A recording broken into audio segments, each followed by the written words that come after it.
Hey, it's Conrad Thompson. Thanks for checking out the podcast here on YouTube. Be sure to hit the subscribe button and the notifications bell. You'll get a notice anytime we upload some new content. And when I'm not asking Bruce, hey, how big was Batista's? Well, you know. One of the things I like to do is help people save money. And if you're watching this video right now and you're in a 30-year loan, man, you're overpaying your single biggest bill and you may not even realize it. I want you to do a little experiment for me.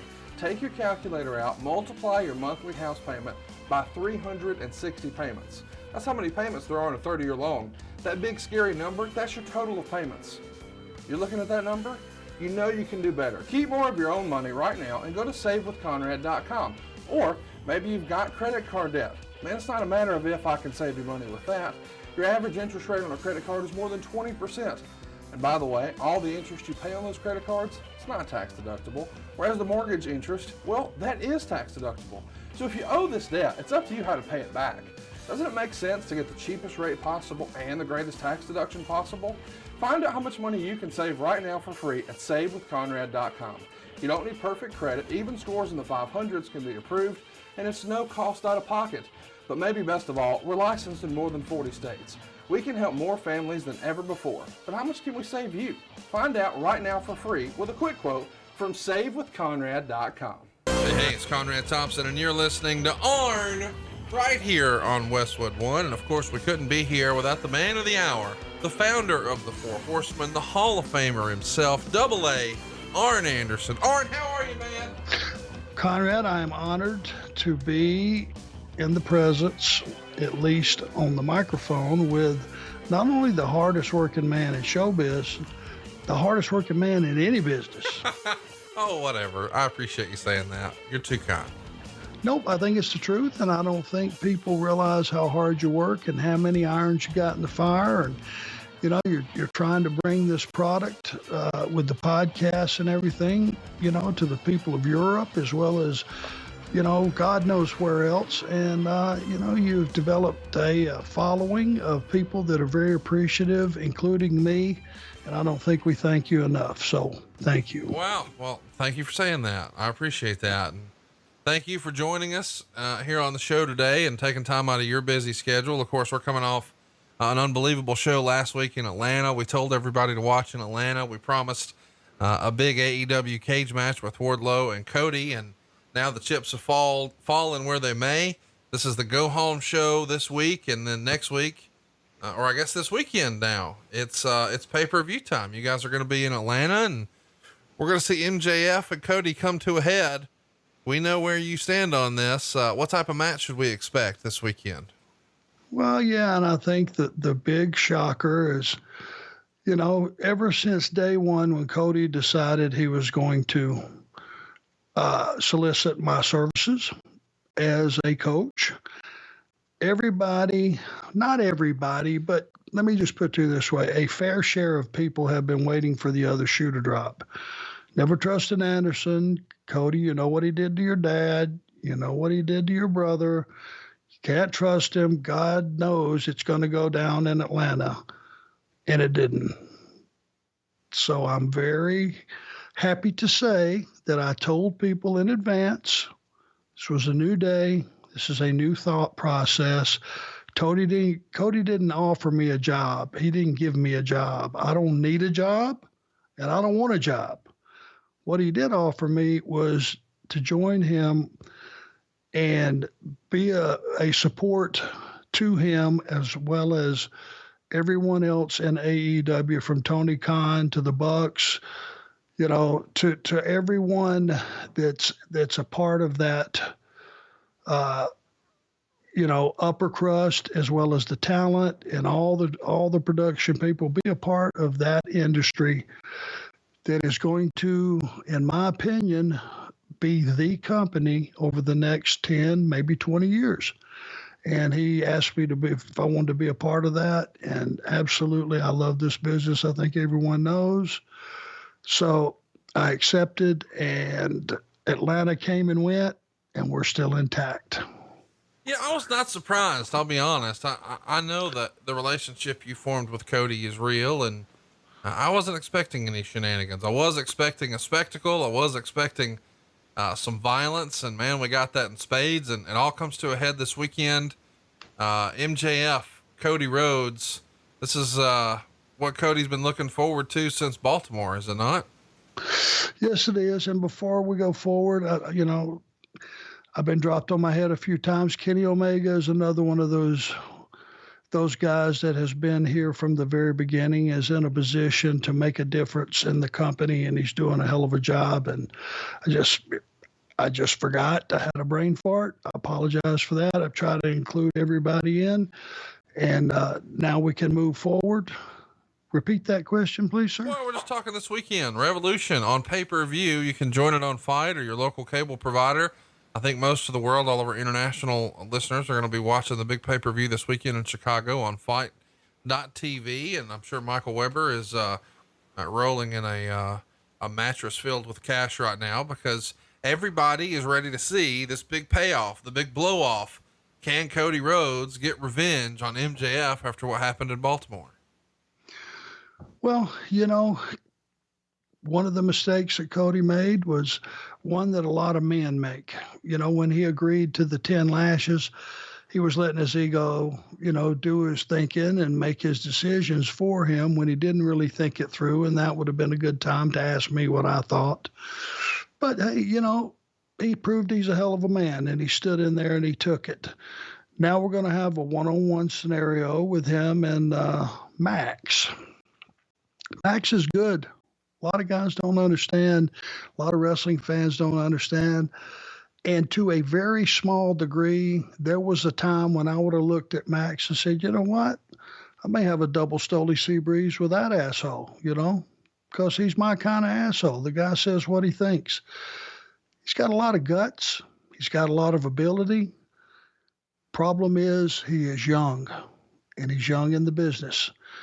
And you tend to lead with your chin in a lot of scenarios when you're young in the business, because you think you're indestructible. Cody, who's a young man as well, but is seasoned. He's a veteran. He's been around a while, and he's been in the mix with top guys in top scenarios, and every kind of match there's ever been, Cody's been a part of. This is just going to be a wrestling match, and it's going to be hey, who has more talent, who doesn't blow a gasket and get off of his game plan. We've got to account for the big guy out on the outside, because what we did find out in Atlanta is the guy is a monster. He's going to have to be seasoned. He's going to have to add a few things to his knowledge and repertoire. You can't just survive on size and strength in this industry. You got to have cardio going for you. You got to have a thought process. You got to be able to react to things, not in a blow your gasket angry way, but in a plausible, feasible solution type way. And he's got to do some thinking before he does his acting. And once this guy puts it all together, he's somebody for the future that's going to be, it's going to be good. He's going to be a force. He's going to make a difference. In this particular scenario, though, we're going to just narrow it down to it's going to be Max and it's going to be versus Cody, and we're just going to see who's got the most moxie. Well, we'll find out this weekend on pay-per-view. Don't forget to see Arn. He's going to be there, of course, seconding the American Nightmare, Cody Rhodes, and we hope you'll check it out and support all of our co-hosts here on the show, because I can't believe it. 60% of my folks are now with AEW. Tony Schiavone and Jim Ross going to be on the call. You're in Cody's corner. It's going to be a big weekend. Order it on pay-per-view right now. And, it's sold out. That's your only place to, take a look, but it was not sold out. Elimination Chamber 2018. It went down on February 25th from the T-Mobile Arena in Las Vegas, Nevada. It was known as No Escape in Germany instead of the Elimination Chamber. It drew 15,126 fans. It's the 8th Elimination Chamber event. It's a Raw branded pay-per-view. Ticket sales were really, really sluggish for this show. I remember in the local market, they were advertising buy one, get two free, just trying to get folks in there. And Vegas has been a historically sort of hot and cold market for WWE. It feels like at different times they would do very, very well. And then after this event, I think the edict was passed down. No big shows there for a little while. Why do you think markets sort of go hot and cold like that, especially a city like Las Vegas? Are they just inundated with entertainment and it's too competitive there? Yeah, I think so. Especially Vegas. I mean, there's a dozen things you can do when you go to Vegas, and a lot of people go there. And I truly believe that a percentage of that crowd will travel to Vegas specifically to go to like a WWE event, but that percentage is small. I think a larger percentage are people that just happen to end up, they decided to take their vacation there or downtime there, and oh, WWE's in town. Well, hey, we're going to be here a couple of days. Let's go see that. And I think it's a random scenario in Vegas itself because, hey, they have a lot of things that can entice you away. I think we're overexposed. And I say we being the wrestling industry, certainly WWE at that time. There's just too many freebies, too much television that's free to go and spend that kind of buck on a pay-per-view event. And I think there's probably another half dozen reasons that it's not completely sold out, but it is what it is. Well, we're making history for this one. It's the first time that a women's elimination chamber has happened. And it's also the first time we saw a 7-man elimination chamber match. And here's a little footnote for you. I think it's the first time a Raw pay-per-view since 2016 didn't have a cruiserweight match on it. But the big news is Ronda Rousey, which you teased last week. She debuted at the Royal Rumble. And of course we know she's going to go on to have a very big year with the company. I don't think some of our more casual MMA fans may have been plugged in who are listening to this as to what a big deal Ronda Rousey was. I mean, at this point, it's really her and Conor McGregor as the two biggest draws in UFC history. And when it comes to sort of, leveling up your women's division, there's not a bigger name in sports that you could have pulled into the promotion than Ronda Rousey. Would that be fair to say? Yes, sir. Absolutely would be fair to say. I mean, Ronda was right up there with Conor and, several other huge names that were the face of MMA. And it was a huge coup to get Ronda, who had been nothing but respectful towards our industry, but to get her into the fold and get her to be part of WWE was a huge coup. Ronda and her three compatriots who were team partners in MMA, which is one of them is the being featured NXT right now. Shayna Baszler. Absolutely a killer. Two other young ladies, I can't recall their name, but they called themselves the Four Horsewomen, and right. It was a tribute to us, which I took very seriously and was very proud of. When Ronda Rousey is saying she wants to bleed off of your moniker and your gimmick, how do you feel about that? And we had that conversation one day in the halls of LA prior to this. And I went, Ronda, I am honored that you even know who I am. And that's the truth. And she got a little bit embarrassed, and, she's a very nice person as well. It's hard to believe underneath that killer, there's a sweet soul, but there is. And, for them to do that was a big deal for me. So I was honored to have her aboard. By the way, we should mention, and this is a fact, the prior year, 2017, she is the most searched female athlete in the United States online. And that is a big, big deal for the WWE. And I think they would probably use some of that to leverage the giant television rights deal they got.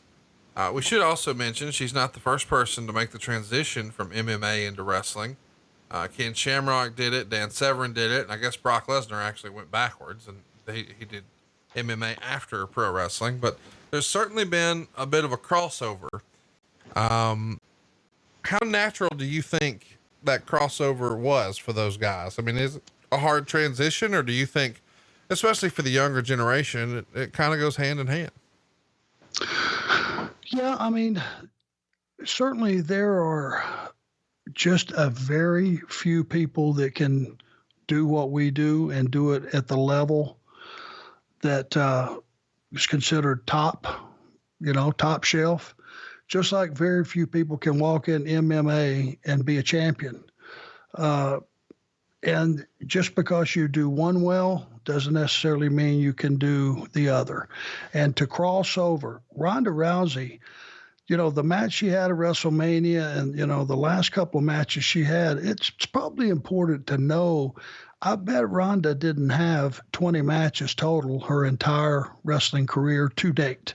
Wow. And she gave a hell of an accounting of herself. And I'm talking about training sessions and everything. Maybe 20 times in the ring. That makes you a natural. That makes you something special. And to perform at the level, and she was in there with some top shelf performers, Becky and Charlotte, and, who bring the best out in you. But my God, to be able to pull that off, it's incredible. How many times a year does Brock Lesnar, perform for WWE? I don't know the number, but I mean, you can't think it's more than 12. At the most. Yeah, I'm saying maybe promos, maybe and everything. Four or five times, maybe. Yeah. To be able to perform at the level he performs at, when he really does knuckle down and decide to have a match, it's incredible. Because you got to do this every day. It's like playing golf or shooting pool. If you don't do it a lot, you lose your eye, you lose your stroke, whatever it may be. It's a precision game. Wrestling involves so many things. You got to be one part actor, one part athlete, one part ventriloquist, one part storyteller. And then you got to get into the cosmetics part of it. There's so many layers that come into being a top pro wrestler performer. It's more than just having one thing going for you. And to be able to pull that off and do both, I mean, my God, those MMA guys and girls are killers. That's all you can say about it. We should also mention that as we're having lots of talent come into the company, unfortunately, we're seeing some talent come out of the company, or at least off camera. On February 6th, Jason Jordan would have neck surgery for a herniated disc. And the surgery is that he has a posterior cervical microdiscectomy to decompress the nerve tissue, or the nerve issue rather, that caused the problems. And at the time, Jason is in a storyline with Kurt Angle as his son. But even now, I don't think we've seen Jason since then. It maybe could have been an interesting angle, but he's a guy who a lot of folks saw a big upside in. At the time, he was recently off a tag team with Chad Gable. Did you work with Jason at all? What do you think his upside could have been? I worked with him under both circumstances, that, as a performer. And then when he got hurt, they wanted to put him in the producer chair. So he got to come to some meetings and sit in with me on some matches. I got to know where his head was at. Him and Gable were a great team. Yes, they were. They were damn good. And they could have been pushed to incredible heights because they were legitimate number one amateur wrestlers. My God, Gable was Olympian. And Jason had a lot of success as an amateur. But, more importantly, they were a really, really good team. But when his neck started bothering him, you can use all that highfalutin terminology you just used, which was very impressive, by the way. All those medical issues all come down to this. He developed a bad neck. When you get a bad neck in this business, I'm the first one that can tell you everything else starts to fall in line with the bad neck. He had the grip issues that I had. He's, right by the thumb and the first finger, that indention started to make its way. All the same symptoms of what I had. And I didn't want to discourage him. And I just said, hey, keep your therapy up, keep doing all the things that you've been told as far as the doctors go. I would say go to a chiropractor, go to a massage therapist, do all the extra things that you can possibly do to arrest this where it is right now. And I think it continued a downhill slope. And it's one of those things that when you have a bad neck in this business, it just kind of affects everything else in your body eventually. if it's one of those deals. And it was one of those deals because he hasn't been in a ring since then, probably won't be in a ring unless some miracle cure comes up. And he was one of the guys that I think had a lot of talent, had a great mind for the business, had a great attitude as far as being in the locker room. He had a look in his eye.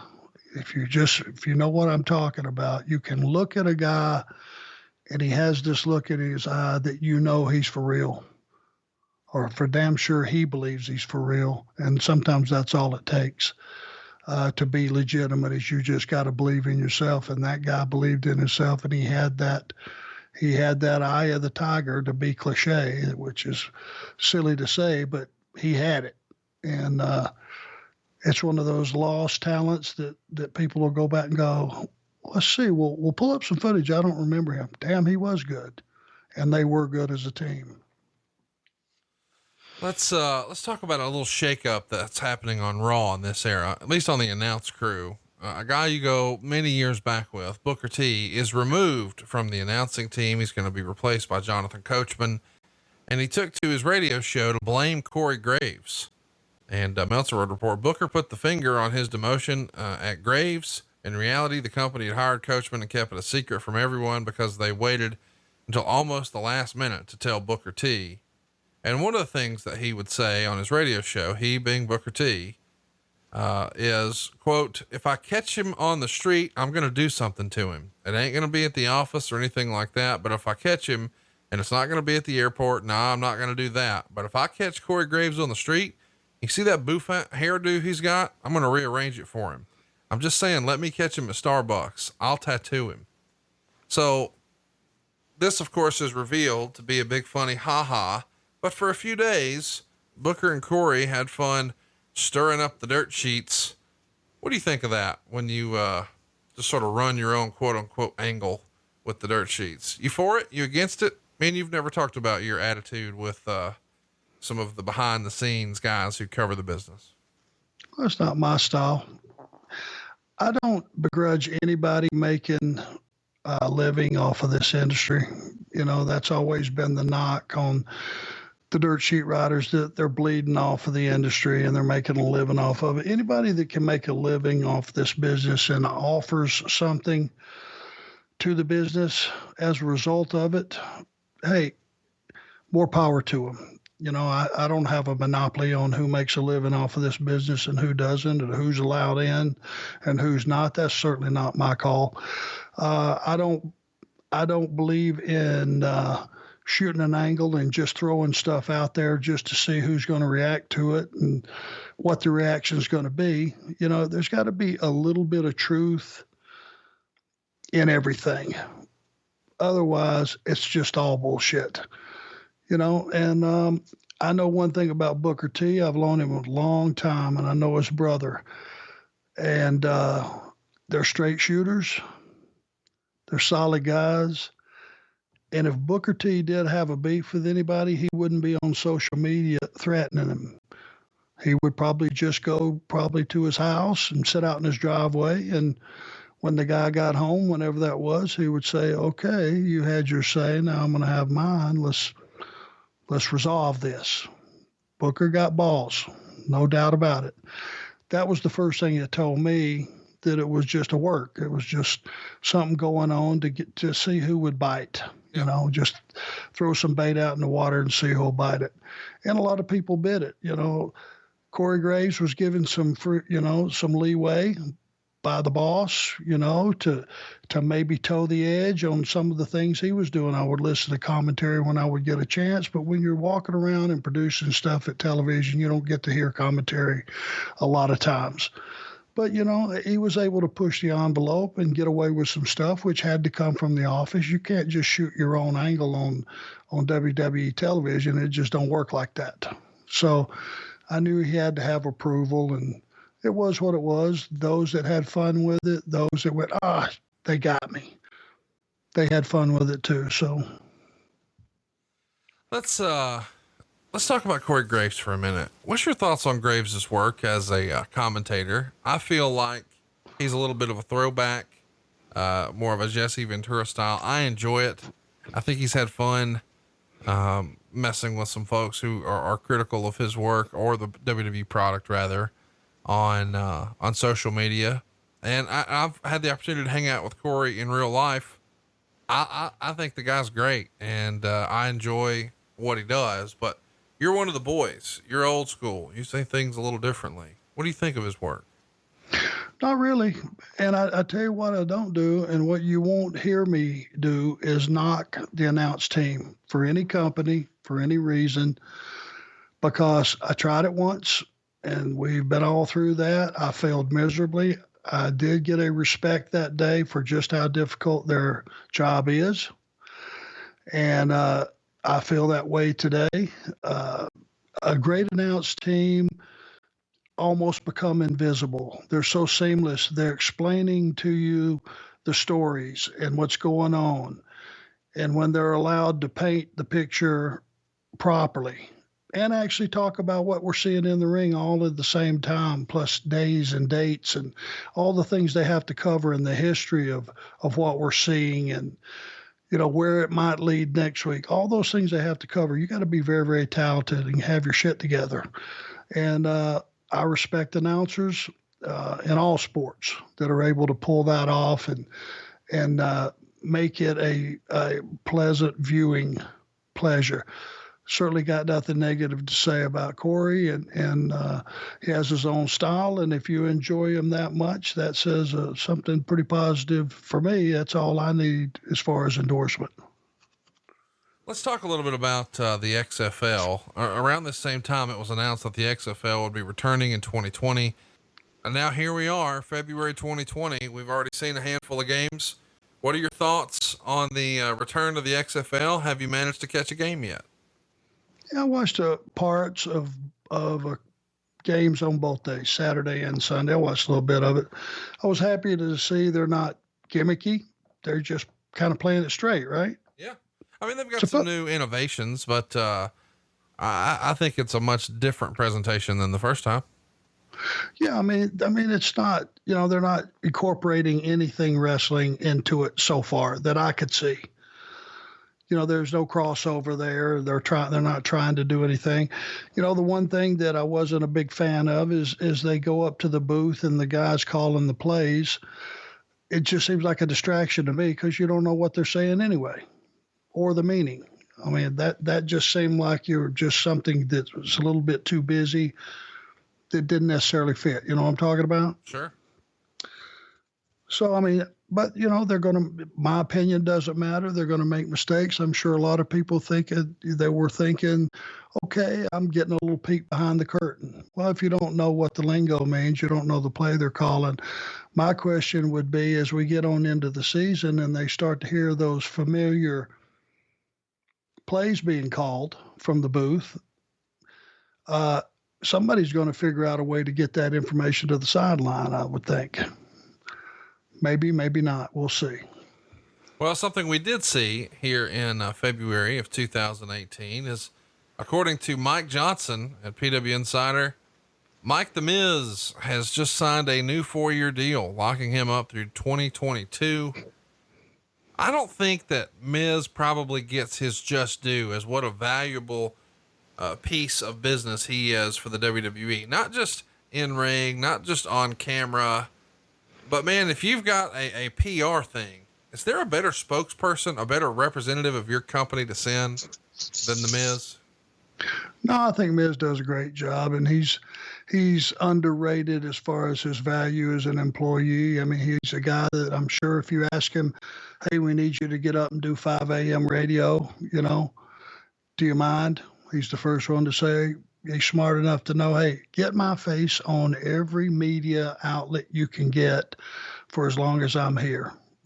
So I'm just creating a household name and a household face. And I think he speaks well, carries himself well. He's well versed on whatever's going on in the world, and he's a good representative for that. Without question. Also around this time, there's another change. Triple H is going to become in charge of 205 Live. Easy for me to say. Now, how do you think he did with that show? And what do you remember his goals being for it? Well, I think Adam Pearce had a lot to do with that too. He was like the wrestler, bridge to the writers, bridge to Triple H. They were all part of the same team. And, Adam is one of the producers there that does a really good job. He's a veteran. He's pretty seasoned. He had a lot of experience coming into the job. Those 205 guys, all the stuff the cruiserweights are capable of and that they can do, they need to be the manager of a lot of that, because the fact is, wrestlers from my era couldn't even imagine in our mind, in our wildest dreams, some of the stuff they do, much less be able to come up with it and suggest it. So, it was a pretty good effort between Adam, the cruiserweights, the 205 guys, and Hunter. I think they had a pretty good relationship. Let's keep it moving here and talk about the company. It was released in February that in 2017, the WWE released or recorded a record amount of revenue, $800,959,000. By far its record year, up 9.6% from the prior year. Profits were $32 million and change. The prior year, the company grossed $729 million. It's just an unbelievable number to think that a wrestling company can bring that kind of gross in, is it not? It's staggering. It sounds like a Conrad Thompson spreadsheet from one of those years to me. But God, it's for just a regular cat like me, that those numbers are so unfathomable. I mean, it's unbelievable. But I see the houses, I see the merch, you figure in the network, all these different avenues and all that. And at the very forefront, you look at the deals with Fox, and USA, those money deals, and you start just doing the math, and man, it's staggering, the amount of revenue that comes through the doors. And it's definitely a money machine. It's definitely a huge, huge company. And when you hear those numbers, you just go, good Lord. It's really remarkable. What else is remarkable is the show that the Gauntlet match has. It's the go home Raw before the elimination match. It's the longest match in WWE history. It's a Gauntlet match involving Seth Rollins, Roman Reigns, John Cena, Elias, Finn Balor, The Miz, and Braun Strowman. Start to finish, it's 106 minutes, 55 seconds. Can't believe that's real. Rollins' actual wrestling time over his 3 matches was 62 minutes and 16 seconds, which is likely the longest actual in-ring time on a show for any wrestler in company history since the old Bruno Sammartino, Pedro Morales match of the century, which went like 65 minutes. It's 4 seconds longer than Rey Mysterio's 2006 Royal Rumble, a marathon of a match. Ultimately, we know Braun Strowman got the win. What'd you think when you first heard we're going to do a crazy long match like that on Raw? Well, I knew one thing, the one that you were going to put as the figurehead or the focal point or the navigator of this match being Seth Rollins was the best pick for the job. Seth is an architect, and he is a smart guy. He's a tremendous performer, and he's a guy that gets it. He gets the business. He is put in a situation where he's overexposed too many times. I don't think in this particular situation he was overexposed because he was in there to guide everything that was going on for a large percentage of that match. And he's the most level-headed guy. He's the guy that could keep the tempo going. If something needed to be changed on the fly, Seth would recognize that and be able to fix it. If it wasn't even something that anybody else knew was going on, he would figure out a way to fix it. So that's a lot of time. That's a long time to keep an audience tuned in. That's for sure. But I guess the idea was that Seth could beat X number of opponents leading into the Elimination Chamber, which you had to do to ultimately end up winning that match. So that was, I guess, the precursor to the elimination match. Let's talk a little bit about Elimination Chamber. We're finally here. Luke Gallows and Karl Anderson are going to team up to beat Curtis Axel and Bo Dallas in 8 minutes and 47 seconds. It gets a star and 3/4. Typical pre-show match. Anderson pinning Dallas after a double team magic killer. And then we're on to the Women's Elimination Chamber. But before we get there, talk to us a little bit about these pairings. First, we'll start with Gallows and Anderson.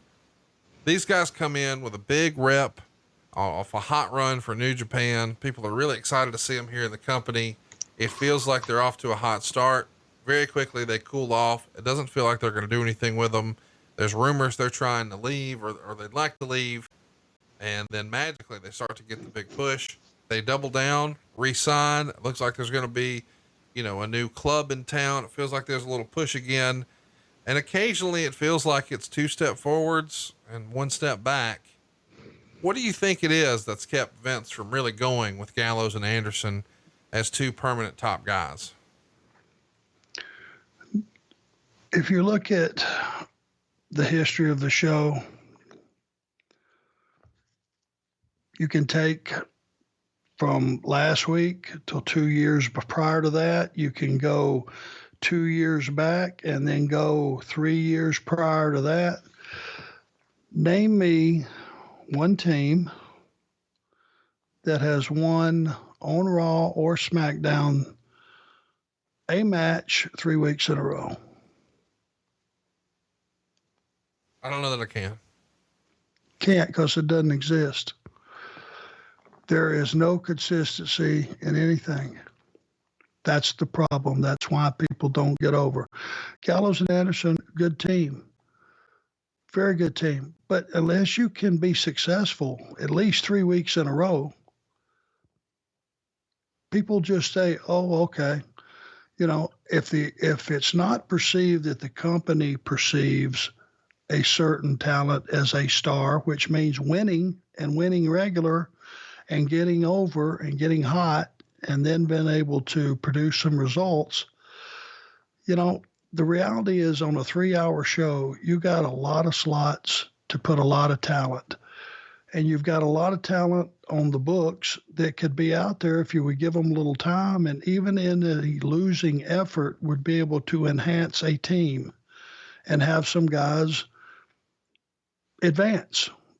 But they have to beat qualified opponents week in and week out, so that it doesn't mean they're top guys. It can just be roster guys.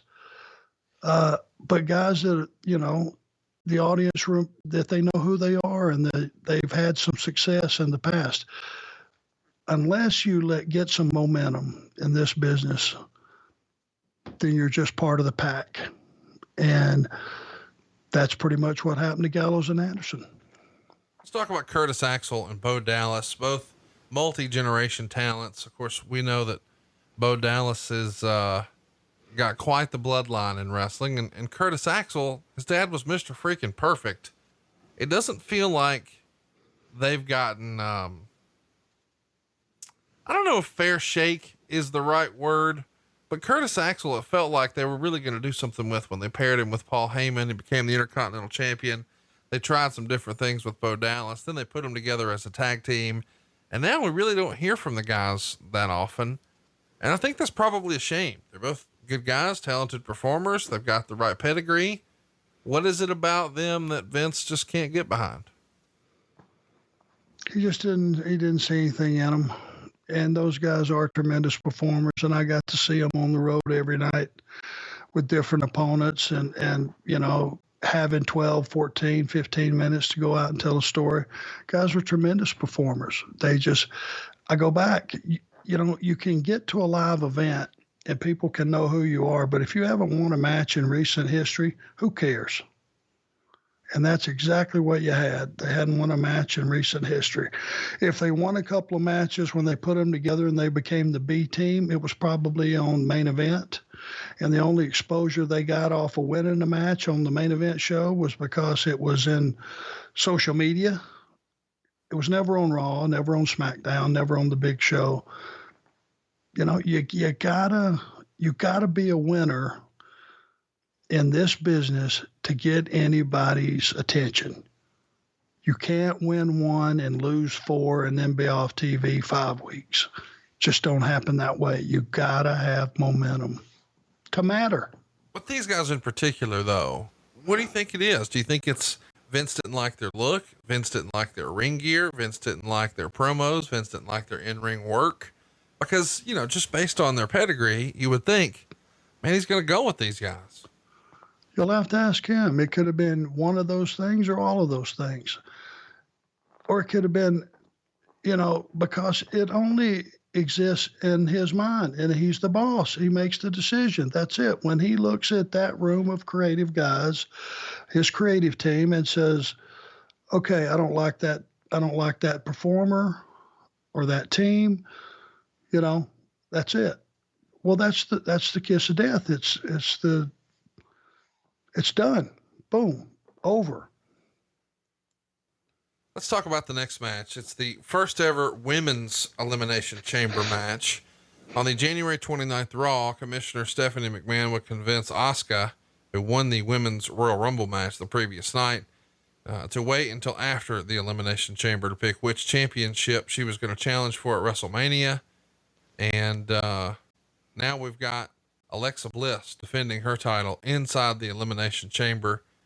So we've got Alexa Bliss, we've got Sonya DeVille, we've got Bayley, we've got Sasha Banks, we've got Mandy Rose and Mickie James. They're going to go 29 minutes and 34 seconds. And the match opens up with Bayley and DeVille. And after all of it, it's 3.25 stars, according to Dave Meltzer. Bayley's going to use the belly to belly off the middle ropes onto Banks, but Bliss pins Bayley. And that leaves Bliss and Banks. And as we said, Bliss comes out victorious. She retains the first ever women's elimination chamber match. Man, this proves for sure we're not treating the men and women different. I mean, we've heard for a long time that this is one of the most brutal concept matches in WWE history. Just the structure being so unforgiving. And now we're throwing the ladies in there. What did you think of the decision to put the women in there? And then what did you think of what they did with it? Well, I knew they could handle it, but I also knew, because I got up and walked around inside that cage, it was unforgiving. And there was no soft place to land anywhere. That elimination chamber was it was a bitch. And you could see the guys every year. They would get up there and feel their way around and, during the day, and look that thing over and realize, oh God, well, nothing changed. Towards the end of, I want to say that they padded it up a little bit inside so you weren't walking on chain link or whatever the deal was. I think they addressed at least part of the issues, but it was an unforgiving. When you hit that chain link, it didn't move. It didn't go anywhere. It wasn't like being in a cage match or anything else. It was just a very, very dangerous place to work. And the ladies, I thought, without anyone coming out of it badly injured, more than proved themselves and gave a good showing of themselves. After the match, we get Renee Young interviewing Alexa Bliss, and the fans are chanting, "You deserve it." She says, "Thank you," starts doing a bit of a babyface promo, and says that this proves you can be whatever you want to be and to dare to dream and dream big. But remember that none of you will ever accomplish any of your dreams. So nice little piece of business here from Alexa Bliss. And there you hear Kevin Sullivan in the background. He's fired up about this Alexa Bliss match. And I'm fired up about the next match, which is for the Raw Tag Team titles. We got Sheamus and Cesaro on one side, Titus O'Neil and Apollo on the other. They go 10 minutes and 1 second. Meltzer gave it 2.25 stars. Of course, Sheamus and Cesaro retain. I'm a big fan of the Sheamus and Cesaro tag team. Thought it was very, very well done. It is a little bit of an odd pairing. I was used to a more traditional tag team, and in time they became that. They had a similar look. and it felt like the bar became a cohesive unit. So I really liked the pairing. What'd you think of this match, and what'd you think of Titus O'Neil and Apollo as a tag team? Well, it was designed to get Sheamus and Cesaro over, and I think they did gel as a team and embrace it and became a good team. That they dressed alike, they started to work together. And I think that was designed just to be what it was. I think Apollo's a guy that has a lot of ability. He's been there a long time. I don't know that you will be able to, single him out and suddenly put a rocket on his ass, but the guy's very talented and he's a good guy, looks good, does a lot of things well. I wish the best for him. Titus is a guy that's been there a long time. He does a lot of personal appearances on behalf of the company, and he's got a hell of a story to tell. And Titus is a guy that they use in a lot of scenarios like you would use Miz, and it was meant to get the bad guys over, and that's what it did. Next up, we've got Asuka and Nia Jax. They're going to go 8 minutes and 11 seconds. It's mostly Jax destroying Asuka with power spots, according to the Observer. But in the end, Asuka gets her hand raised. 2.5 stars. But Meltzer says this match totally destroyed Asuka's aura. The biggest spot in the match is when Jax throws her into the post and then tackles her through the barricade.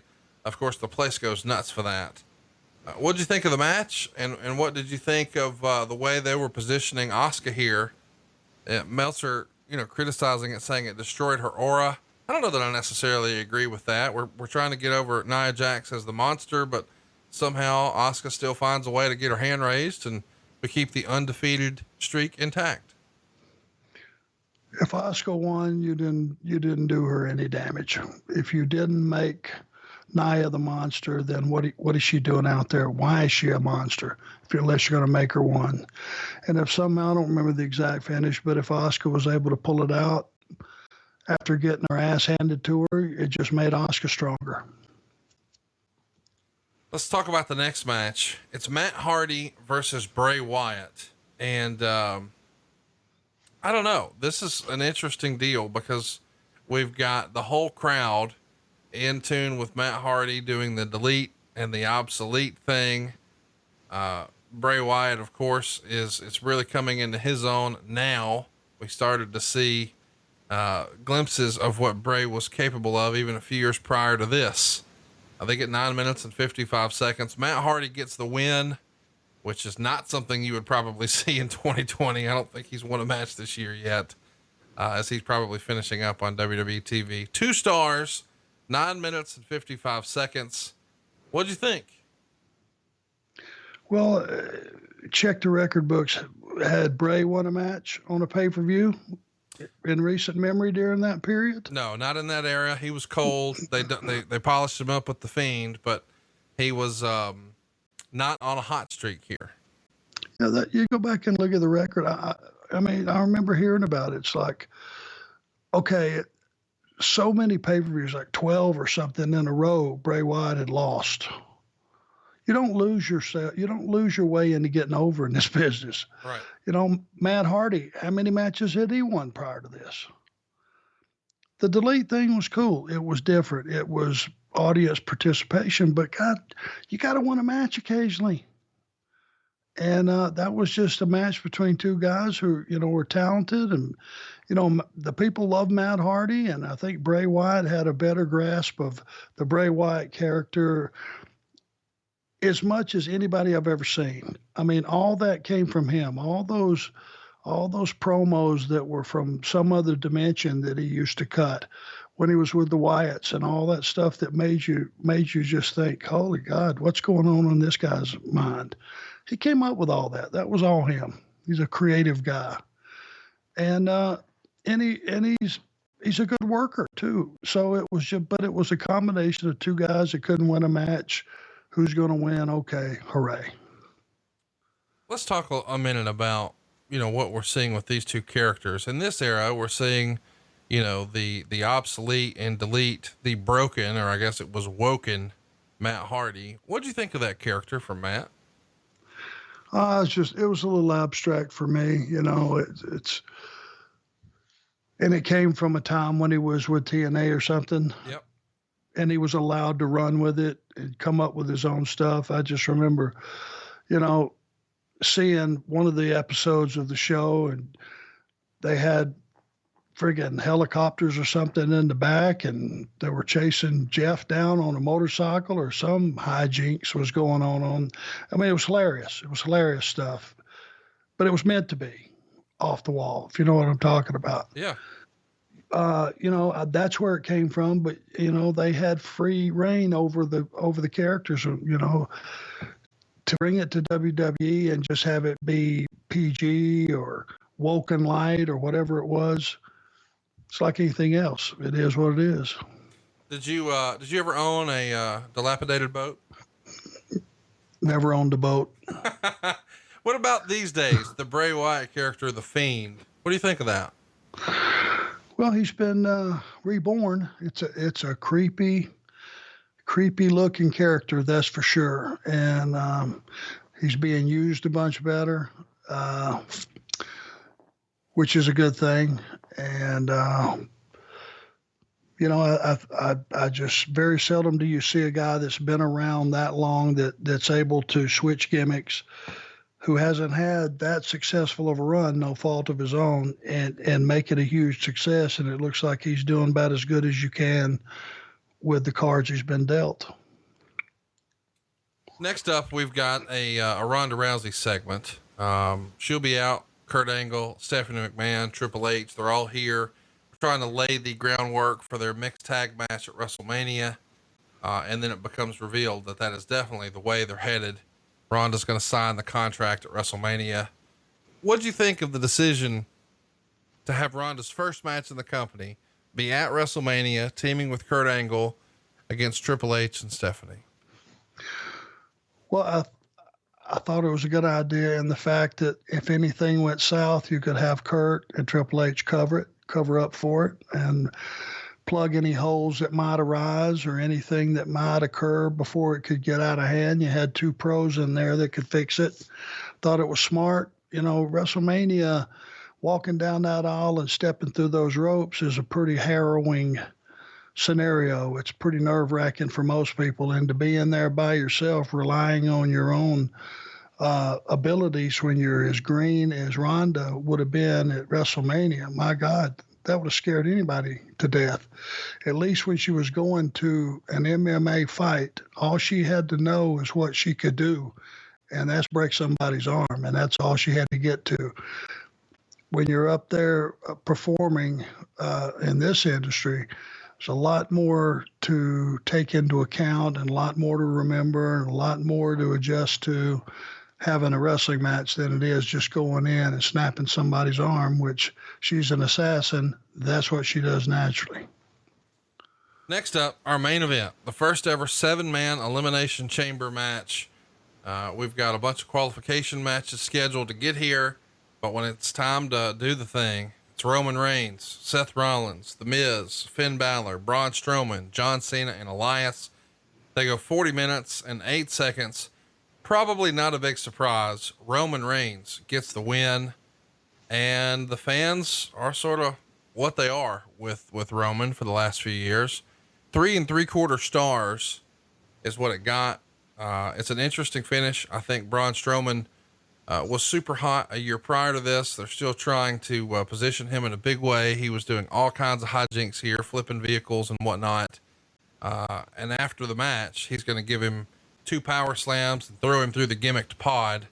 So quite the spectacle with Roman Reigns and Braun Strowman. What'd you think of the match? And what'd you think of the decision to go with Roman here?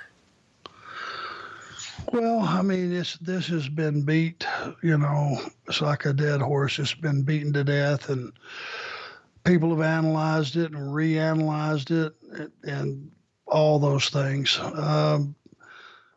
Roman Reigns is a pro. He is an asset to their company. He's a badass. He's a Samoan killing machine underneath all that gentlemanly conduct that That's what you get from Roman. He's a gentleman. He's a soft-spoken gentleman. I wouldn't piss him off, but I think he has been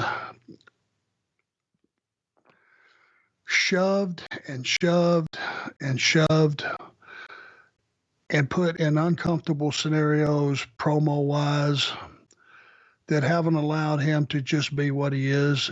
And you go back and you can, I don't know the number of times Roman and the Shield have switched heel, babyface, heel, babyface, heel, babyface. But I know the audience couldn't tell you that either. But they also know where a guy fits in their mind on the roster. Is he a heel? Is he a babyface? Or they also know if a guy's being shoved too hard, our audience, for some reason, just shoves back. Unless you have a case of a guy that basically came from nowhere and was told on a shoot he was too small or he was too short or he didn't have enough personality, like a Daniel Bryan, who the audience absolutely adored. And they got in his hip pocket and pushed him to incredible heights. Roman, you know, it's a shame because the guy is a star. He is a megastar and should be perceived as one. I think Braun Strowman, we all know to be a monster. But you don't have to have him just do ridiculous things like pull the Tron down and flip an 18-wheeler over to show me that the guy's a monster. That goes beyond being a monster. You know, you pick up the rear end of a vehicle and the tires are sitting there spinning. The question would be, if you push a guy and build a guy that hard and you go that far with making him supernatural, what opponent is ever going to get him hurt? And if you can't hurt him, how can you feel for him? And if you can't feel for him, how can he ever be your champion? You know, when these things are being done for these guys, you just sit there and look and you go, you're just going to do more damage than good here. This is not plausible. For a guy to turn an 18-wheeler over, come on. So, I mean, there's a hodgepodge of things going on. They probably hit Braun with how many finishes before they got him out of there? Yeah. 10? All of them. Everybody's maybe twice? Yeah. Does that make you feel for the guy in a positive way, or do you just go, oh, come on, enough's enough? No, I didn't see it. If I'm honest with you, I felt like, I don't know, we're getting in the weeds and we're bouncing around a little bit, but SummerSlam 2017, Brooklyn, New York, the main event is Brock Lesnar, Braun Strowman, Roman Reigns, and Samoa Joe. I thought they should have went with Braun right then and put the big belt on him. And I think when they didn't, slowly but surely, it became less and less likely to happen. And now, you know, he's got to run with the Intercontinental title, and that's not to say he doesn't have his spot, but I feel like for whatever reason, they built him up and then Vince was just scared to pull the trigger. Exactly. What else could it be? But in the meantime, you're making him indestructible, but he can't win the big one. So why do it? Bingo. Yeah, it's a little frustrating at times, but listen, we love it, and that's what we're here to do. We're here to talk about it. We appreciate you jumping in the Wayback Machine, going back and talking with us. You saw this show live when it happened, of course. The readers of the Wrestling Observer gave it 23.9% thumbs up, 29.1% thumbs down, 47% thumbs in the middle. I probably land thumbs in the middle as well. I enjoyed the spectacle of the Elimination Chamber. It is a bit of a guilty pleasure because, you know, it can't be fun for the performers, but it was cool to see this many guys in one. It was cool to see John Cena in there. I guess it's one of those deals where you don't realize what you got until it's gone. Cause watching this back, I miss John. And I enjoyed the first ever women's, Elimination Chamber. So what say you? Thumbs up, thumbs down, thumbs in the middle? I just put myself in the corner of the talent. And they all busted their ass and they all worked their ass off, and ladies and gentlemen. And, you know, even though Braun took 20 finishes, that meant all those guys that diluted their finish by having him kick out of them once or twice or whatever meant that their company people They're players. They did everything humanly possible to get Braun, who's a good dude and a good performer and got a lot of talent, to get him over without winning the match. And, Roman Reigns, I got nothing but applause for the man. He does everything that's asked for him and goes out. I've been able to witness some 20-minute Braun Strowman and Roman Reigns matches where Roman spent the entire 20 minutes getting Braun over. And that just tells you who he is and what he is. And thumbs up for me. I'm in the side of the talent. Forget about the finishes or anything else. I'm on their team. The next night on Raw, the Universal Champion Brock Lesnar and Paul Heyman were advertised. They're supposed to be here to confront the winner of the Elimination Chamber match, but they no-show, and Roman Reigns would cut a promo on his WrestleMania 34 opponent, saying that Brock Lesnar is entitled, that he hides behind his contract, which allows him to show up whenever he wants. He says that Lesnar doesn't respect the WWE, so therefore he has no respect for Lesnar, and he's going to defeat him at WrestleMania to become the Universal Champion. You were there. What did you think of the, we're going to promote him and now he's not going to be here?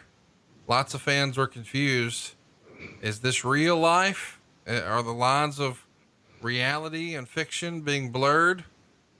The decision to have, a quote unquote no show from Brock Lesnar on the show.